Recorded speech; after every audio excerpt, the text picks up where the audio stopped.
La deuxième question, c'est quoi? C'est les élections? Je pense qu'il y a une année où mes propres amis politiques doivent se mettre bien d'accord. Voilà. Et garder cette municipalité que moi j'aurais pu conquérir à 4 reprises. Vous savez très bien que la passion des journalistes, c'est de déclencher des polémiques. Bon, et moi, j'ai continué avec les adjoints au maire à bosser. Voilà. Et donc les gens peuvent aller écrire leurs doléances. Voyez-vous, comme on pouvait écrire les doléances en 1789 à Mazargues, lorsque Mazargues était un fief indépendant de la ville de Marseille, où il y avait un seigneur, il s'appelait Elzéar de Gantel-Guiton. Et les Marseillais lui ont bien entendu incendié le château. Et vous m'avez vu répondre? Vous m'avez vu répondre à ceux qui m'ont critiqué, à ceux qui m'ont attaqué violemment? Je ne réponds pas. Voilà, c'est la conception Gaudin. J'ai peut-être tort. Comme les paroles s'envolent, c'est pas si grave que ça. Pour sortir de l'état de sidération que je me coltinais depuis ma première sortie, j'avais contacté une amie journaliste à qui je demandais de l'accompagner en reportage pour faire tampon entre moi et le chaos des réalités. Elle était d'accord. Elle me raconta qu'après avoir cumulé près de 72 mandats électifs, le vieux maire ne se représentait pas, un livre se refermait, Marseille était une ville à prendre. Elle me dit aussi que le premier candidat déclaré à la succession s'appelait Stéphane Ravier. C'était l'ancien chauffeur de Jean-Marie Le Pen. Le front s'était mué en rassemblement et il aspirait, comme en 40, à devenir majoritaire.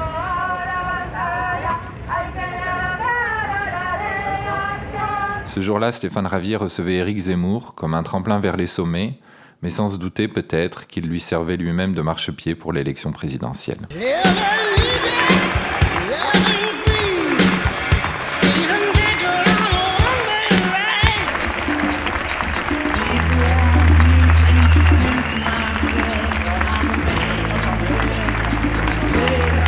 Non, mais si vous voulez, on voit bien, c'est la formule, vous savez, que j'aime beaucoup de Renaud Camus, qui a inventé donc, le concept de grand remplacement et qui dit « vivre ensemble, il faut choisir ». Tu ne peux pas dire mieux. On ne peut pas dire mieux. Et je lui dirai que vous avez Le scooter en plein cœur du 14e arrondissement, je vois au loin là-bas un chien qui traverse la route, il y a des gens qui courent après le chien. Mais quand même, il est grand ce chien. Il est gros, il est haut ce chien. Il a beaucoup de poils ce chien. C'était pas un chien, c'était un mouton. C'était un mouton qui ne voulait pas servir à célébrer l'Aïd. Voilà, un mouton rebelle qui avait réussi à fuir parce que manifestement il n'avait pas quitté un abattoir mais un logement privé. Et je voyais des tas de gens qui couraient derrière en survêtement, en pantoufles, en basket. Et le dernier exemple en date, celui-là, il crève le plafond de l'ignoble. Les caïds de la drogue, c'est des féodaux en vérité. Ils ont même le droit de cuissage, puisqu'en général, ils ont les plus jolies filles de la cité. Et c'est des féodaux. I have a negative, I went to Sandia, I have a negative. Et avant, vous étiez où? Moi, j'étais à Paris. De Paris, on m'a transféré dans une ville qu'on appelle Langres. Le temps d'un printemps, je filmais au hasard tout ce qui se présentait derrière le profil de Lisa, en parcourant la ville où tout me paraissait désormais ne tenir qu'à un fil. Les rues se refermaient les unes après les autres, au gré des arrêtés de péril placardés sur les immeubles. Il y flottait comme un parfum d'exil, comme si la cité tout entière, tombée du lit au milieu de la nuit, cherchait à se reloger dans un futur proche, mais pourtant inquiétant et mal commode.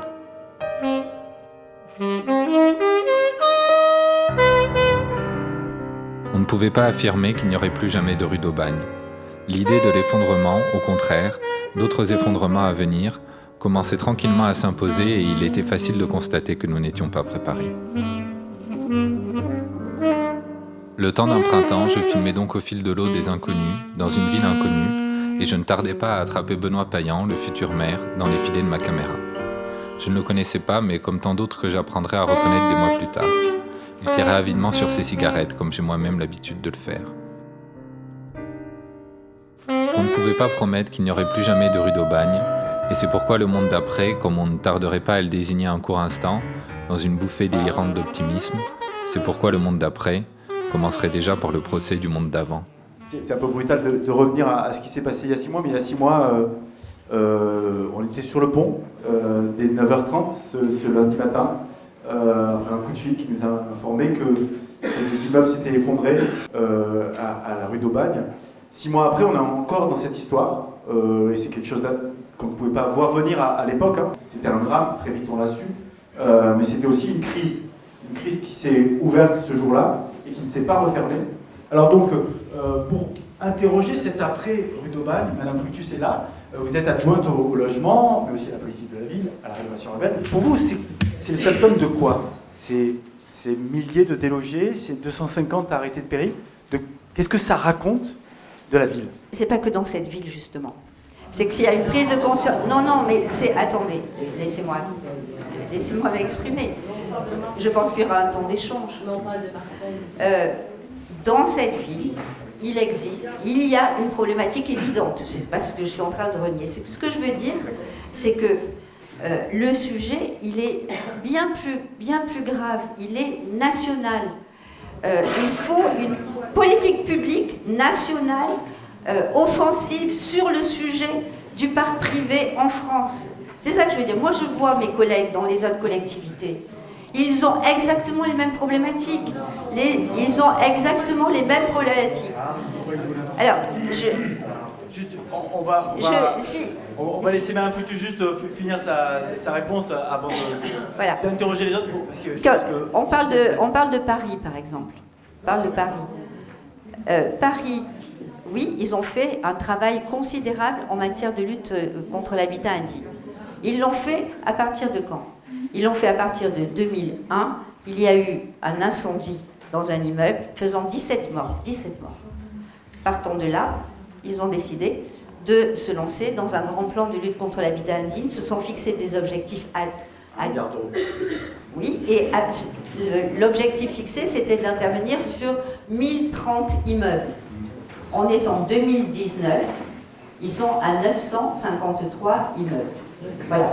C'est que, pour vous dire qu'en 19 ans, ils ont fait un boulot super, mais ils n'ont pas atteint les 1030 immeubles. Et aujourd'hui, j'ai pris des chiffres ce matin, plus de 60 000 logements insalubres pour la seule ville de Paris. C'est pas moi qui le dis, c'est le député Stéphane Peu, du groupe communiste à l'Assemblée nationale, qui vient de déposer une proposition de loi. Je sais qu'on s'en fout, madame, on se fout de tout. Mais certainement pas de ce qu'on peut faire ensemble. Quand Madame Zitouni vous le dit, vous ne dites rien. Quand c'est moi qui vous le dis, vous vous mettez à hurler. Je vous dis des réalités qui ne vous conviennent pas, je peux le comprendre, elles ne me conviennent pas forcément non plus. Mais les outils existaient pour contrôler l'habitat ancien à Marseille. Mais vous savez, il y avait des observatoires sur l'habitat ancien qui existent, que vous n'avez pas consultés. D'accord? Vous tenez ces postes-là, vous ne savez pas faire votre travail. Du coup, il y a eu 1000 morts. D'accord? Vous auriez pu empêcher ça en faisant des contrôles systématiques sur l'habitat ancien à Marseille. D'accord? Pour prévoir la rénovation, saisir les propriétaires et prévoir la rénovation. Vous ne l'avez pas fait. Du coup, 8 morts. Voilà.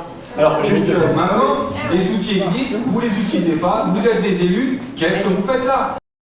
Maintenant que le nuage de poussière s'était dissipé, la dent creuse de la rue d'Aubagne laissait apparaître un grand vide, comme une fosse d'orchestre d'où commençaient à jaillir les sons dissonants des instruments en train de s'accorder avant que le concert commence.